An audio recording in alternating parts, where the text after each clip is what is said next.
Nancy Pelosi has suggested that any coronavirus deal can slip until after the November 3rd election. What's going on? Welcome back to another video. Please, before we get started, please make sure you guys are subscribed to the channel, turn on post notifications so you can see when I post my next video. Okay, so I'm going to be showing you an article that breaks down exactly where we are when it comes to stimulus negotiations. A new stimulus package, like I just mentioned previously, was supposed to be agreed on within 48 hours, which was Monday and Tuesday. However, there seems to not be an end in sight, at least before the election. However, based on what Nancy Pelosi says today, or said today, it seems like there may be a deal moving forward after the election. Okay, so Nancy Pelosi suggested today, Wednesday, that a deal on a coronavirus relief package may not come together before the November 3rd election. Here is something that she had to say today on MSNBC, where she said the following: "I'm optimistic because even with what Mitch McConnell says, we don't want to do it before the election. But let's keep working so that we can do it after the election." So again, she is referring to Mitch McConnell, which I have referred to in my previous videos, as to being just as much in fault as Nancy Pelosi when it comes to coming to an agreement on a stimulus package. Mitch McConnell has said that he does not want to do it before the election for some reason, because he thinks that it was going to delay appointing the new justice to the court. In my opinion, I think that they can do two things at once, but that's just my opinion. Multitasking should be something that they should be able to do, especially considering their salary that they have and the responsibility that they have to the people more than anything than a salary. So Nancy Pelosi goes on to say, we want it before, but again, I want people to know help is on the way. She doesn't really say much as to what she's doing in order to come to an agreement.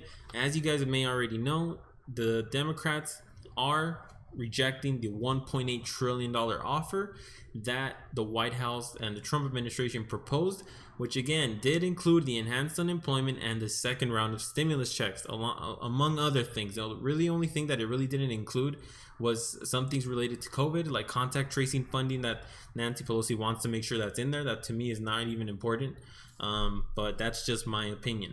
Now, there are a couple of things that we need to understand that also happened today when it comes to another bill being rejected by the Democrats, which I'll explain right now.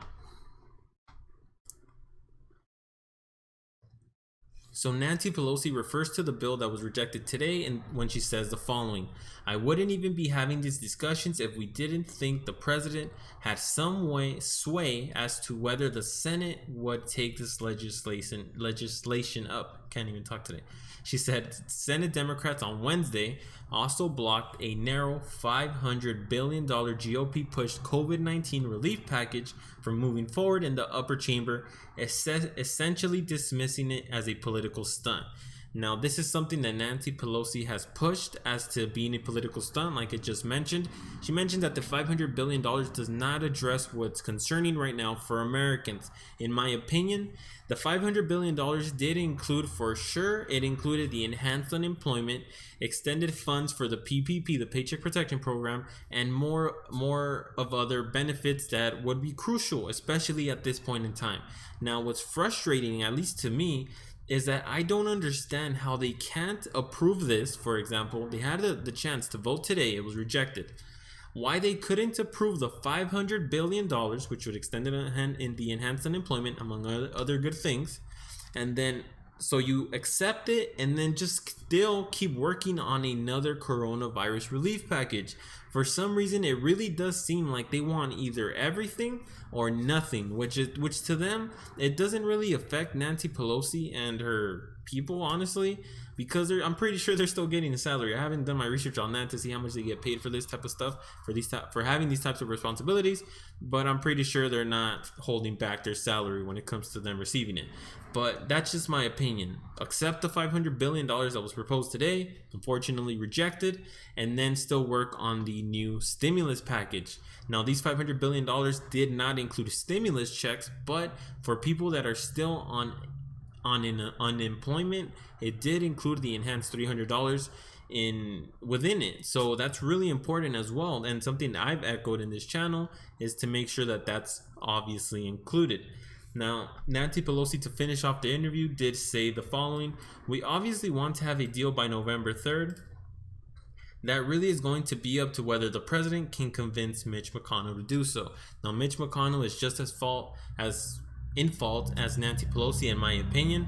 Now, Mitch McConnell's comments compared to President Donald Trump, where President Donald Trump has basically said that they should go big or go home, that he's willing to do a bigger package, while Mitch McConnell has stayed pretty straightforward and said that he wants a lower amount.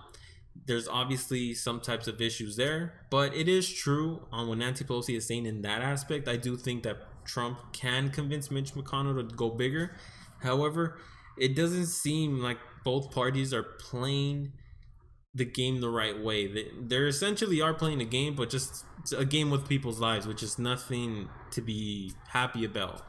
So that's for sure. Hopefully we find out more tomorrow and Friday, which again is going to be crucial what happens in the next 48 hours, but we'll see what happens at least before the election. So thank you guys for watching, and I'll see you guys in the next video.